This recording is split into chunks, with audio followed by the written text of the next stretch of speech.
On today's Locked On Jayhawks, short-term, long-term takeaways from KU's win over Nevada, 31-24. They escaped the game. We're going to get into those and a little bit of a deeper look into BYU, their next opponent. You are Locked On Jayhawks, your daily podcast on the Kansas Jayhawks, part of the Locked On Podcast Network, your team every day.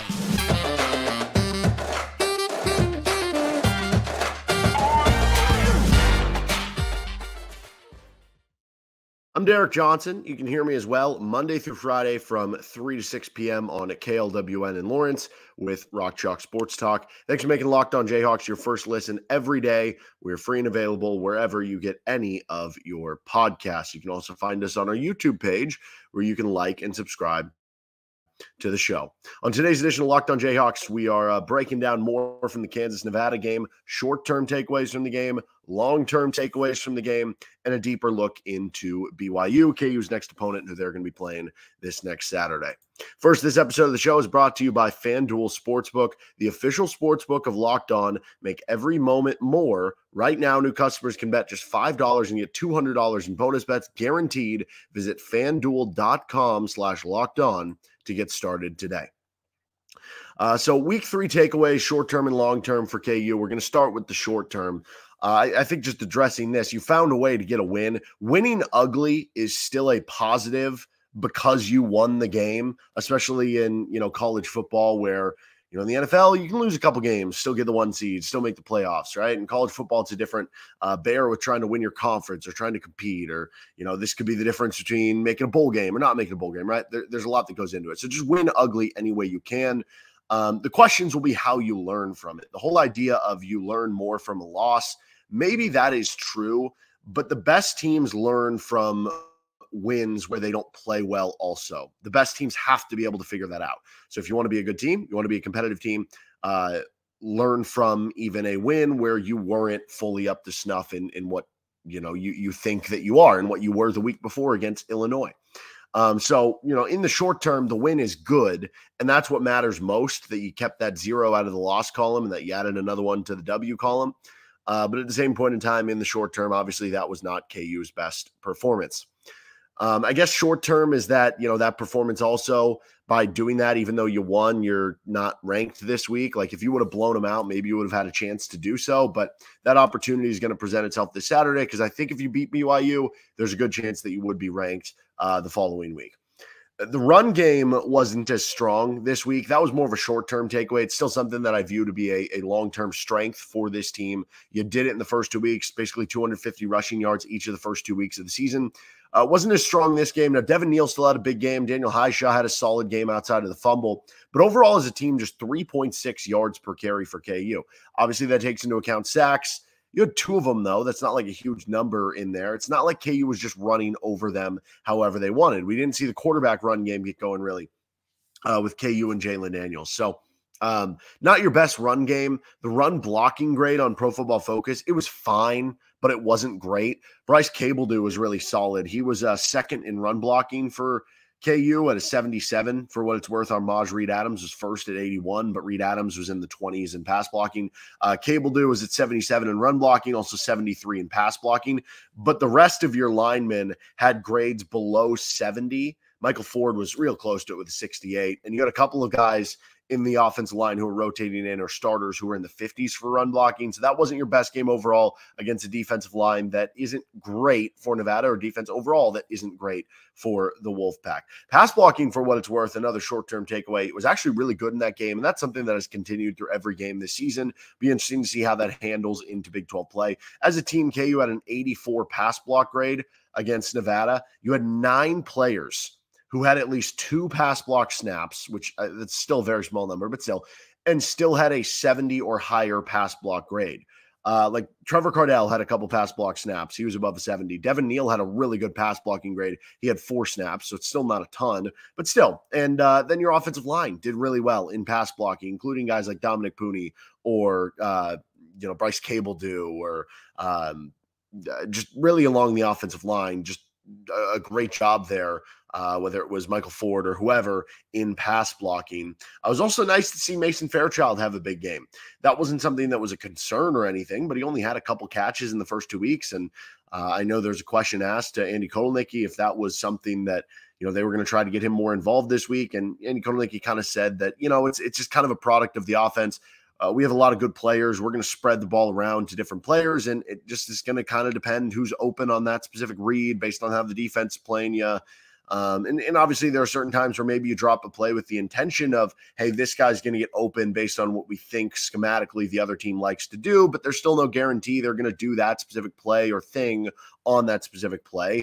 But Fairchild had a really good game, 5 catches, 74 yards. It was nice to see him have that big game once again, back to what we typically saw from last year, and know that, that's still kind of in there for this year. This was KU's best coverage game in terms of the short term. I think 84, 85 coverage grade overall. The DBs were really good. Overall, the pass game or the pass defense was solid for you. You only give like 120 passing yards, 5 yards per throw. And there was the one deep ball that was caught on Mello Dotson, who I thought outside of that played a good game.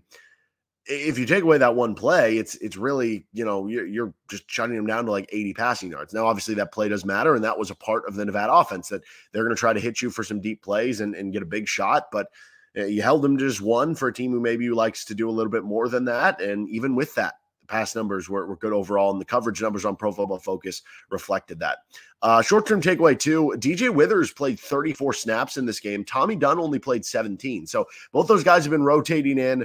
Dunn's been kind of the starter, Withers rotating around, although Withers has been obviously getting more of the playing time lately. But what's interesting is even though Dunn played less snaps, half the amount of snaps, Tommy Dunn was KU's highest graded defensive tackle, according to Pro Football Focus. So you really wonder how this is going to continue with these two. Maybe it's going to be a seesaw back and forth throughout the year about who plays more or who gets more snaps here or there. I think both have shown flashes, and you're pleasantly surprised, or I don't know, maybe not surprised, because there was a lot of talk about them headed into the offseason, but you're pleased with their level of play so far and showing flashes, maybe not consistent each and every down yet, but they're still just redshirt sophomores that you have more ceiling there as the season goes on and as their careers go on. Overall, in this game, you played 25 guys on defense who got snaps. 23 players got double-digit snaps for Kansas. And obviously, this was a close game. It wasn't just a situation where you were up by so much that you could just empty the bench and everybody gets playing time. You got serious snaps for, when I say serious, a reasonable amount of time, double-digit snaps, 10, 12 snaps, but more than we've been accustomed to maybe for certain guys. Dean Miller, Davion Westmoreland's been around there. Same with Keenan Caldwell, but Cornell Wheeler, some guys that maybe in the past played limited snaps, and I thought even played well and graded out well in a lot of those cases. So it was nice to see a couple things. You be able to get those players playing time, because that experience can be valuable to learning on the fly and getting some tape out there and learning what to work on and, getting that game experience, but also nice to show that you have some of that depth. And I think we saw that a little bit in this game, at least in the short term. Also, we saw more short-term KU struggles against rushing quarterbacks. Now, this could be something that I would be taken in terms of a long-term takeaway, that KU is struggling against quarterbacks who do have the ability to run. The reason I have it in the short term here is because when you look at KU's upcoming schedule until the bye week, their next 4 games, there's not a lot of teams you worry about except for one in terms of the rushing quarterbacks. This week you play Keaton Slovis. He's not a mobile quarterback for BYU. He has -2 rushing yards this year. Next week, or next week after this week, I guess, you take on Quinn Ewers. He has 18 rushing yards through 3 games for Texas. Week after that, you play UCF, and they will have rushing quarterbacks. John Rice Plumlee, if he's available, he's injured right now, is one of the best rushing and dual threat quarterbacks in the conference. If not, the Tim McClain kid who filled in for him had like over 50 rushing yards this past week. So he's a good runner as well. And that's what you expect from a Gus Malzahn offense. So that's one that, maybe long-term it matters a little bit. But then the week after that, either Gunnar Gundy, Garrett Rangel, Alan Bowman, whatever mix of that 3-headed, I don't want to call it a monster because it hasn't been for Oklahoma State. But whatever that is, that 3-headed quarterback thing that they have going on, 53 total rushing yards for the 3 of them on 24 carries. So again, not something you're overly worried about for the short term, that it actually will get a little easier with dual threat quarterbacks in the near term for now, but it is something to watch and something Kansas has struggled with. The last short-term takeaway, Seth Keller's been as advertised to this point. 5 for 5 on field goals, long of a 44-yarder in the Nevada game, 13 of 13 on PATs. You want to see this continue, and you hope it continues, but so far it's been a nice little upgrade on what you've had at the kicking game, and that was the case against Nevada. We're going to get to our long-term takeaways in just a moment here. First, though, this episode of the show is brought to you by Betterhelp. So do you ever, just have your mind kind of just start racing before you go to bed, or maybe at some other inopportune moment?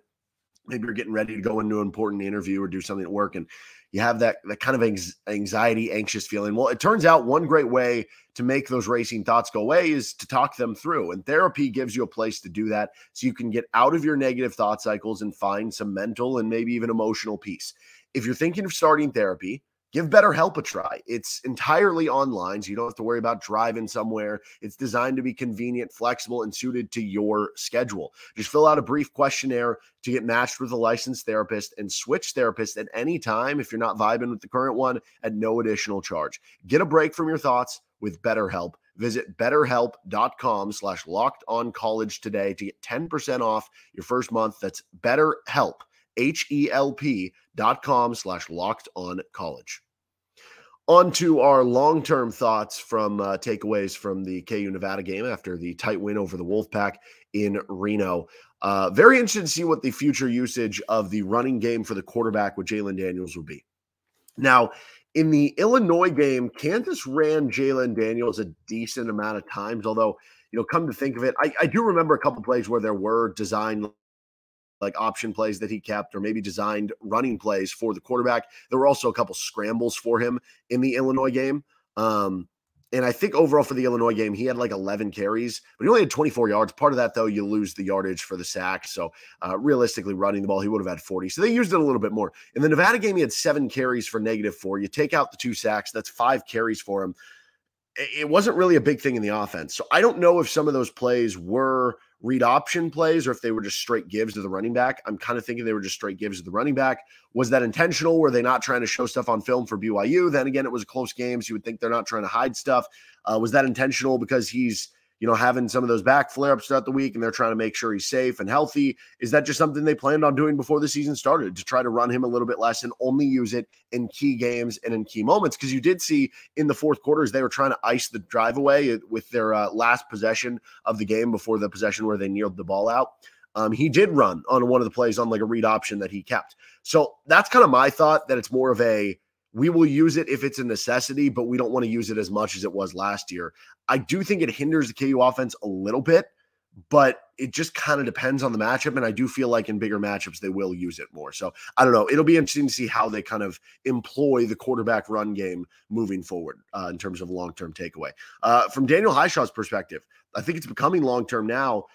Are you going to continue to have fumbling problems? This goes back to last year. You go back to the West Virginia game. He fumbles inside the 5-yard line. Fortunately, KU recovers it. They end up scoring a touchdown. If you don't recover that football, you don't win that game in overtime. And who knows about the momentum to the start of the year. Certainly that takes away a win, that you don't go to a bowl game and how that affects things. You don't get the new era thing from Jalon Daniels, right? Like that would have had a huge effect in changing things. And Hishaw's had other fumbles. I think they mentioned on the broadcast he's fumbled every game, his last like 4 or 5 that he's appeared in. So he's had fumbling issues before. And I think part of it, he runs so hard and he fights for every yard that sometimes, you're putting your body on the line. It gives extra chances to punch it out, or maybe makes it a little riskier in holding on to the ball. But you have to tighten this up. And at some point, there is going to be the conversation from the KU staff, I would imagine, of, listen, Hishaw's the more talented runner. He's going to break more tackles. He's more explosive than a guy like Dylan McDuffie. But McDuffie, we don't have to worry about him fumbling the ball. And so what's worth more? Is it a guy who's going to give us 10 carries for 60 yards with a bunch of broken tackles, but he's going to fumble once a game, which right now that's been the trend, or the guy who's going to give you 10 carries for 42 yards, but not fumble, right? Are those like extra 18 yards, that extra 2 yards per carry, is that extra 1 yard per carry? Is that worth it in the long run? In some situations it might be, right? That could be the difference between converting a 3rd and 1 or you have a 3rd and 4 and you pick up 3 yards versus 4 yards. It could be the difference there. but it also could be the difference in a game if you lose a fumble. Maybe it's more situational. Maybe we see the carries start to balance out more between those two guys, or maybe KU just says we're going to continue to work on the ball security and we're going to go with the potential of Daniel Hishaw. I'll be interested to see how that kind of affects things moving forward. The game management and aggressiveness, that's just questions I think we always kind of have. 2 years ago in 2021, KU was one of the most aggressive teams in the Big 12 and going forward on fourth down. Last year, they were one of the least aggressive in going forward on fourth down. There was the fourth down at the end of the game. I don't think that was necessarily the wrong decision, but certainly something to monitor. They ended up punting. It worked perfectly because they pinned him deep inside their own side of the ball. So that's not me complaining or arguing they shouldn't have done it. I'm just saying something to monitor, and I think is a long-term takeaway, and trying to figure out how they're going to verse through these decisions. But also the time management stuff at the end of the first half. I mean, that could have been the difference, because if you would have taken timeouts as they're trying to score and not just had the ball 25 seconds left, you get the ball back maybe with a minute or a minute 25, maybe you get a field goal at the end of the first half. And maybe there at the end of the game, you're not even having to sweat it out. And maybe you win the game 34-24, and it's a different conversation. So game management, time management, how do those affect? Because those are something that are constants over the course of seasons and for coaching staffs. I do have this one thought that could be a long-term takeaway. I don't know. This could have just been a bad game that you move on from. I am starting to wonder, though, is the best defenses to defend KU like a multiple front defense? So you heard a lot from the week, Nevada. They're going to play multiple defenses. They're going to show 3-man fronts, 4-man fronts. They're going to show odd here, even there, shift guys around. They're going to run stunts. They're going to have guys moving around pre-snap, whether it's linebackers or DBs. They're going to have a bunch of DBs on the field. They're going to be passed. They're going to blitz at certain levels at different areas. And you think back to some of the defenses that do that sort of thing, like Iowa State does that very well. Now, Oklahoma does it. They didn't do it well last year, but they do. This year, they've looked a lot better. There are certain defenses you're going to have to play this year that do run that multiple type of defense. And that'll be interesting to me to see if that is kind of the way to stop this type of offense for KU, because it's been the base defenses or the ones that are more power than speed that have had trouble stopping Kansas, like in Illinois, whereas the multiple defense here with Nevada had a little bit more success. Again, could have just been a bad game for KU. Maybe that has nothing to do with it, but something I'll be monitoring for the long term later when you do play some other defenses that are kind of multiple. Other long-term takeaway, I think JB Brown can be a star long-term for you, either the rest of this season or next season. He is really good, man. First game, I like the flashes. Overall, the Pro Football Focus numbers for the game against Missouri State weren't great, but you saw some good flashes, and he was the guy who tipped the ball in the interception by Kobe Bryant. He had a big hit in that game too.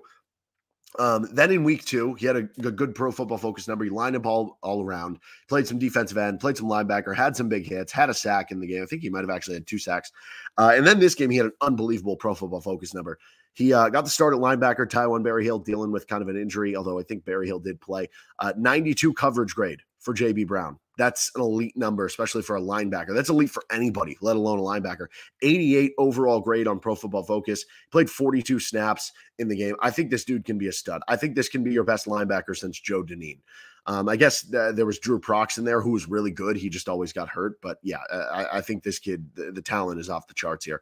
And, one thing he can help with is tackling. He's a hard hitter. KU missed 12 tackles in this game. That's something I'm monitoring for long term. It could be a short term 1-game thing, but that's now 2 out of 3 games that you have not had a good tackling grade so far.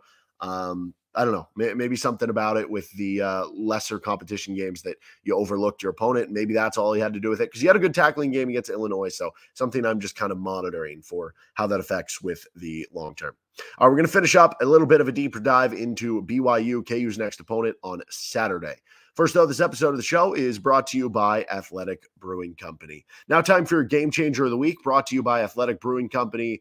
Much like with Kansas, Athletic Brewing Company has completely changed the non-alcoholic beer game. They make non-alcoholic beers that actually taste good. I think the game-changing play or the game-changing moment for me, for KU, I mean, I already did one earlier this week, and I talked about that unbelievable catch by Quentin Skinner. How about the play, though, by Devin Neal, where I forget if it's 2nd and goal or 3rd and goal, but they're at like the 1 or 2 yard line. He gets hit like behind the line of scrimmage, and it's looking like he's going to lose a couple yards and they're going to have a big play upcoming, but he breaks through it, gets through, and ends up scoring a touchdown. Such a huge play, and it's those small hidden yards that make running backs so good, and that's exactly what Devin Neal was, and that was a huge play in the game. Athletic Brewing Company's beers are great tasting and award-winning and beat out full-strength beers in global competition. They brew over 50 styles of craft non-alcoholic beer, including IPAs, Goldens, Sours, and more. You can find Athletic Brewing Company's non-alcoholic beers at stores near you or buy online at athleticbrewing.com. First-time customers can use code LOCKEDON to get 15% off your first order. That's code LOCKEDON, LOCKEDON at checkout for 15% off at athleticbrewing.com. Near beer, exclusions and conditions apply. Athletic Brewing Company, fit for all times.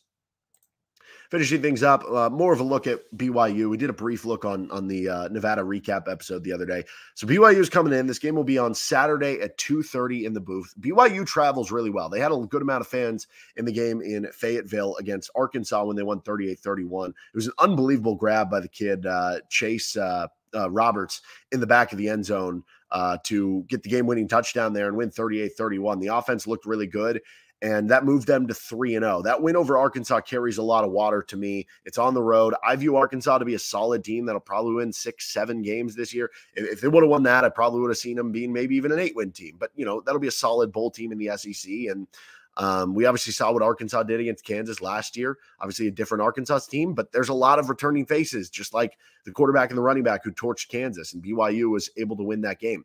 Now, one thing, if you do look at the box score, BYU was out-yarded 424 to 281. BYU was held to just 2.5 yards per carry, and BYU went just 4 of 13 on third down. So there are a lot of things there that make you say, okay, maybe there a few things just didn't go Arkansas's way, or a few things, were BYU's way that game that in the long haul, if BYU plays Arkansas 10 times, maybe Arkansas wins 6 or 7 of them. I don't know. But BYU did win the turnover battle 2-1. They held Arkansas to 2 of 13 on third down, so they were great there. That's interesting because you've been great on third down with Jalon Daniels and over the last year and a half, so they clearly showed to be a good third down defense. That'll make it for an interesting chess match in this game. Keaton Slovis has been solid so far for them, 6 touchdowns, 1 pick, 61 total QBR, so that's above average. Which is going to be good enough when you have a physical football team with a talented offensive line. They have a good receiver in Chase Roberts. They got a great tight end in Isaac Rex.